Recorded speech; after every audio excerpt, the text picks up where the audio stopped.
On va terminer. Un mot, parce qu'on en a parlé tout à l'heure. Je crois que vous avez été très convaincant sur l'idée de la formation.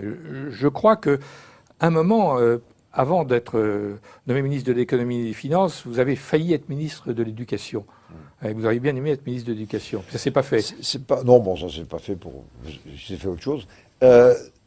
Je crois personnellement, si vous voulez, que l'éducation, c'est avec la natalité, c'est la même chose d'ailleurs, les deux sujets de long terme qui font ou défont, relativement parlant, si vous voulez, un pays ou une zone. Déjà, je suis convaincu que si on savait, dans les entreprises, pour revenir aux entreprises et à la compétition, etc., si on savait découvrir le niveau de connaissance qui existe d'ores et déjà dans tous les gens qui sont employés en France, mais qui n'est pas sollicité, puisqu'on continue à organiser nos entreprises, quelles qu'elles soient, et pas uniquement industrielles, autour de l'idée du poste et du taylorisme et de la distribution des tâches et de la répartition, alors que on vit dans un monde avec une révolution technologique qui oblige à repenser tout. Je pense, si vous voulez, que déjà, on pourrait faire mieux que ce que nous faisons au point de vue économique. Deuxièmement, quand on se projette dans le futur, 2040 ou 2050, bon, il est clair que le succès d'une population, donc d'un pays et donc de ses entreprises, découlera de plus en plus, compte tenu de la mondialisation, etc., de la compétition, de plus en plus de la qualité, finalement, qui aura été donnée en matière d'éducation des jeunes et des moins jeunes, c'est-à-dire tout au long de la vie. Ça me paraît évident. Donc, s'il y avait un seul sujet à traiter en France, ça serait celui de l'éducation. Le problème, c'est que je ne vais pas comparer l'éducation avec la sidérurgie, mais ce sont des sujets, si vous voulez, qui demandent du temps. Long terme.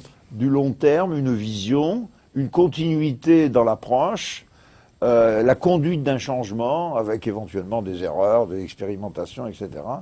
Et tout ceci dans un monde, entre guillemets, démocratique où finalement la pensée politique est renouvelée assez souvent, c'est très difficile à mettre en œuvre. Et c'est un des problèmes, si vous voulez. Ou bien on fait passer le sujet, disons, dans le monde privé. Parce qu'après tout, si vous voulez, on pourrait se dire, Jules Ferry, c'est vrai, mais relançons quand même la mécanique de privatisation de l'éducation nationale, et il y aura des tas d'initiatives de gens qui diront, j'ai envie de... Et à ce moment-là, peut-être que cela donnera du sang neuf, si vous voulez, à l'approche éducative.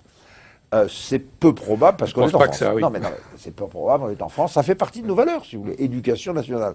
Mais quand on dit éducation la même pour tous, si vous voulez, bon, dans le système actuel, où finalement c'est l'individu qui se retrouve de plus en plus responsable de lui-même, quels que soient les efforts qu'on a fait pour l'amener à user ses responsabilités de manière efficace, dans ce système, la manière dont on gère l'éducation dite nationale en France, avec une armée de profs, j'ai rien contre ces profs. Je suis personnellement inquiet du renouvellement des profs, en sens que, vu la manière dont ça se passe actuellement à travers mes petits-enfants dans les collèges et à l'école, je me dis, mais pourquoi y a-t-il encore tant de jeunes qui ont envie de devenir profs ?